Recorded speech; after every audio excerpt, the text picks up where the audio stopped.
Hello, everyone. Welcome back to Fluent English. We're so happy you're here with us today. If you're learning English and want to sound more natural in real conversations, you're in exactly the right place. Hey everyone, it's great to have you with us. I hope you're having a fantastic day. I'm excited about today's lesson because we're covering something that English learners hear all the time but often find confusing. That's true. And honestly, I remember when I first started studying another language. Sometimes a simple verb would suddenly have 10 different meanings depending on the small word that came after it. It could be frustrating. Exactly, and today's topic is one of the best examples of that. We're talking about phrasal verbs with the word make. You'll hear native speakers use these every day in conversations, movies, TV shows, and even at work. By the end of this episode, you'll understand common phrasal verbs like make up, make out, make do, make off, and several others.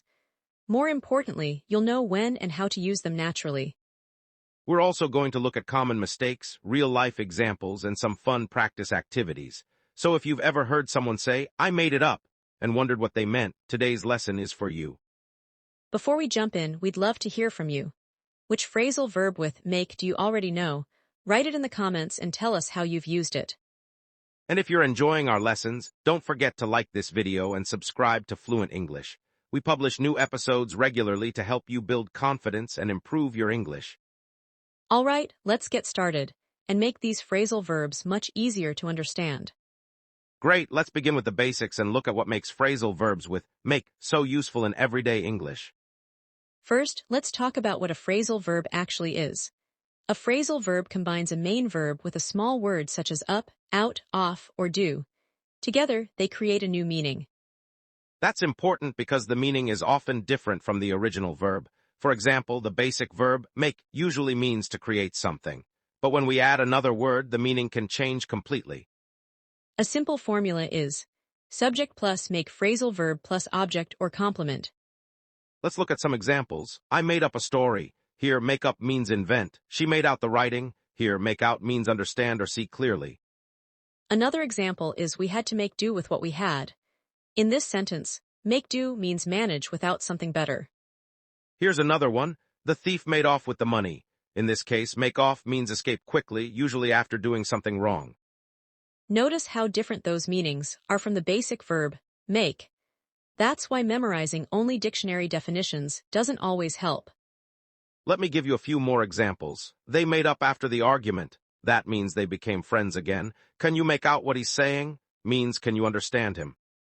I use these all the time. Last week, I couldn't make out a street sign because it was too far away.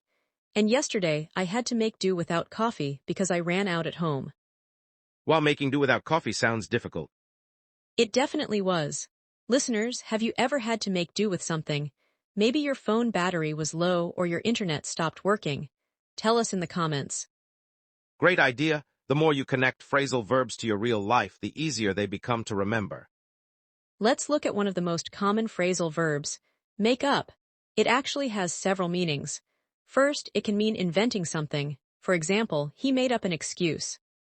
Second, it can mean becoming friends again after a disagreement. For example, my brother and I argued yesterday, but we made up this morning. Third, it can mean forming part of something. For example, students make up most of the audience. That's why context matters so much. The same phrasal verb can have multiple meanings depending on the situation. Let's practice. If I say, I made up a story, am I creating a story or becoming friends with someone? You're creating a story. Exactly, but if I say, we made up after the meeting, what does it mean? It means the people stopped being angry and became friendly again. Perfect. Now let's talk about negatives. We can say, I didn't make up the story, or they didn't make up after the argument. Notice that only the main verb changes. The phrasal part stays the same. That's a useful pattern to remember. Listeners, can you make up a sentence using make up? Say it out loud right now. Then write it in the comments if you'd like some extra practice. Here's another quick challenge. Can you think of a time when you couldn't make out what someone said? Maybe they were speaking too fast, or there was too much noise. And can you think of a situation when you had to make do with something less than ideal? These real-life connections make learning much easier. The key idea in this section is simple. Don't learn these phrasal verbs as isolated vocabulary. Learn them through situations and examples. Exactly. We covered make up, make out, make do, and make off, and we saw how each one has a completely different meaning. That's the foundation we'll build on in the next section. Now that we've covered the basics, let's build on that foundation and look at some related uses of these phrasal verbs in everyday conversations. That's where things get really interesting. Native speakers don't just know these expressions, they use them naturally in specific situations. Today we'll focus on how these phrasal verbs appear in real life. Let's start with make out because it has more than one common meaning. Earlier, we learned that it can mean understand or see clearly. For example, I can't make out the number on that building. Right, but make out can also mean understand a situation. For example, I can't make out why he's upset. Here, you're not seeing something with your eyes, you're trying to understand it. Exactly. Let's imagine a real conversation. Sure, you could say, why is Sarah leaving early? And you might answer, I'm not sure, I can't make out what's going on. That's a very natural way to use it. Another useful phrasal verb is make for. This means move towards something or contribute to a result. For example, everyone made for the exits when the concert ended. Or good communication makes for a successful team. That's when you'll often hear in conversations and professional settings. Let's compare formal and informal usage for a moment. Instead of saying, this contributes to a positive environment, many people simply say, this makes for a positive environment. It's shorter, more conversational, and very common in spoken English. Here's another useful one, make over. This means transform or improve the appearance of something. For example, they made over their living room during the summer. Or the stylist made her over completely. You might hear this in TV shows about fashion, home design, or personal improvement. Let's do a quick dialogue example. Wow, your apartment looks completely different. Thanks, we made it over during the holidays. That sounds very natural. Another phrasal verb learners often hear is make of. This one means form an opinion about something. For example, what do you make of the new manager? Or, I don't know what to make of that email. Notice that native speakers use this all the time when they're unsure how to interpret a situation. Let's try a little practice activity. I'll give a situation, and you decide which phrasal verb fits best. Sounds good. You're looking at a sign far away, and it's blurry. You can't make out the words. Perfect. Your home looks completely different after renovations. You made it over. Great, you're trying to understand a strange situation. You're trying to make sense of it or you don't know what to make of it. Excellent. Those examples show how these phrasal verbs connect to everyday life. Let's talk about some practical tips. First, learn phrasal verbs in complete sentences, not as individual vocabulary items. Second, listen for them in movies, podcasts, and YouTube videos. Third, use them immediately.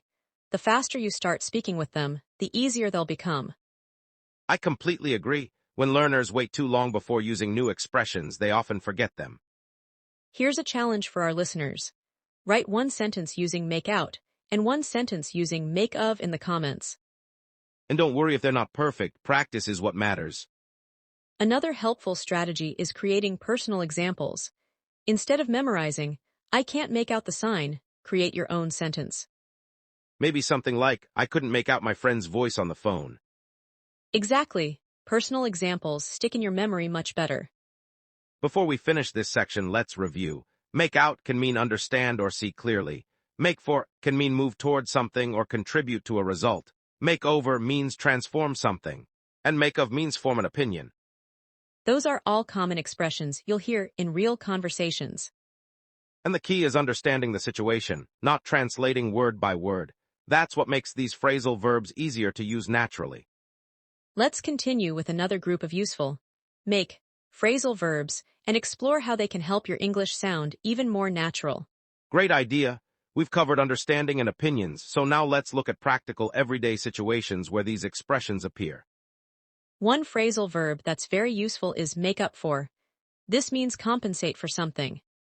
For example, I was late, so I worked extra hours to make up for it.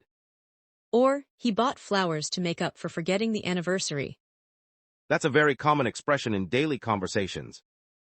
Let's imagine a situation. I forgot to call my friend on her birthday. That's not good. I know, so I took her out for dinner to make up for it. Perfect use of the expression. Another one is make away with. It's similar to make off with. It usually means steal something and escape. For example, the thief made away with several expensive watches. You'll see this expression more often in news reports or crime stories. Exactly. It's useful to understand even if you don't use it every day. Let's talk about politeness. Sometimes learners know the grammar but still sound unnatural. That's true. Native speakers often soften statements. Instead of saying, I don't understand, you might say, I can't quite make out what you mean. That sounds more conversational and less direct. Tone is important too. The same words can sound friendly or frustrated, depending on how you say them. For example, I can't make out what you're saying can be neutral or annoyed. Context and tone always matter. Let's do a mini practice activity. I'll give a situation, and you answer naturally. Let's do it. You arrived late to help a friend move. I'd say, sorry I'm late, I'll help extra to make up for it. Excellent, someone renovated their kitchen. Wow, you've really made over this place. Great, you can't read someone's handwriting.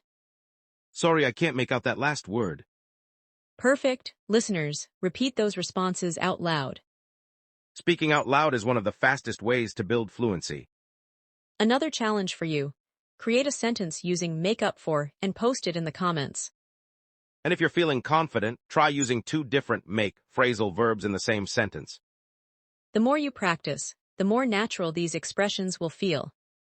Let's review this section. We learned make up for, make away with, and several natural ways to use make out and make over in real situations. We also discussed tone, politeness, and context. Those are essential parts of speaking naturally. Before we move on to our final practice activities, let's talk about something every English learner experiences, mistakes. Trust me, we've both made plenty of them. Absolutely, and honestly, mistakes are one of the best ways to learn. Many learners understand the meaning of phrasal verbs but use them incorrectly in sentences. Let's look at the first common mistake. Learners often confuse make up meaning invent with make up meaning reconcile. Here's an incorrect example. I made up with a story yesterday. And here's the correct version. I made up a story yesterday. If you're talking about becoming friends again, you need a different structure. I made up with my friend yesterday. The reason this mistake happens is that learners remember one meaning, but forget that the grammar changes depending on the context. Here's a quick practice prompt. Say these out loud. I made up an excuse, then I made up with my brother. Great, let's move to mistake number 2. Many learners use make out when they really mean make up. Incorrect. I made out a story. Correct, I made up a story. Remember, make out usually means understand, recognize, or see clearly. For example, I couldn't make out the address on the envelope. That's a completely different meaning. Mistake number 3 involves make do. Learners sometimes say, I may do it. Native speakers don't use it that way. Instead say, I had to make do with what I had. The phrase with what I had often follows make do. Here are a few examples. We made do with old furniture. She made do with limited time. They made do with a small budget. Notice the pattern. That structure appears again and again. Mistake number 4 is translating directly from another language. This happens all the time. For example, some learners try to analyze every word separately. They think make off must have something to do with creating something. But phrasal verbs don't always work that way. The meaning often comes from the whole expression, not the individual words. That's why learning through examples is so important. Let me give a funny example. Imagine someone says, the thief made off with the money. And a learner thinks, oh, maybe the thief created money. That would be a very different story. Exactly. In reality, it means the thief escaped with the money. Here's another humorous mistake. A learner once said, I made over my homework. That's creative. What they meant was, I did my homework again. But make over usually means transform something's appearance. That's why context matters so much. Let's practice each mistake type. Repeat after us. I made up a story. I made up with my friend. I couldn't make out the sign. We had to make do with less. The thief made off with the cash. Excellent, those examples cover the most common problems learners face. And remember, mistakes are normal. Every fluent speaker made mistakes at some point. The goal isn't perfection, the goal is communication. If you keep practicing and paying attention to context, these phrasal verbs will become much easier to use naturally. All right, it's time for our interactive practice activity. This is where you can test what you've learned today. Get ready to choose the correct sentence. If possible, say your answer out loud before we explain it. Situation number 1. You invented an excuse because you were late. Option A, I made up an excuse. Option B, I made out an excuse. Which one is correct? Option A, make up means invent. Great job. Here's number 2. You can't read a sign because it's too far away. Option A, I can't make up the sign. Option B, I can't make out the sign. What's your answer? Option B, make out means see or understand clearly. Excellent. Situation number 3. You didn't have enough money, so you used what was available. Option A, I made do with what I had. Option B, I made up with what I had. Which sounds natural? Option A. Nice work. Situation number 4. After an argument, you and your friend became friendly again. Option A, we made off after the argument. Option B, we made up after the argument. And the answer? Option B. Let's make it a little harder. Situation number 5. You worked extra hours because you arrived late. Option A, I worked extra hours to make up for being late. Option B, I worked extra hours to make out being late. Which one works? Option A. Perfect. Now let's talk about variations. In casual conversation, people often say, I'll make up for it. In more formal situations, you might hear, I'd like to make up for the inconvenience. Both are correct, the difference is mainly tone and context. Here's your final challenge. Create one sentence using make up, one using make out, and one using make do. Say them out loud first, then write them in the comments so you can get more practice. Remember, speaking out loud helps build confidence and fluency. And real communication matters much more than perfect grammar every single time. Wow, we covered a lot today. Let's quickly review everything we learned. We explored several important phrasal verbs with make. First, we learned make up, including its meanings of inventing something and reconciling after a disagreement.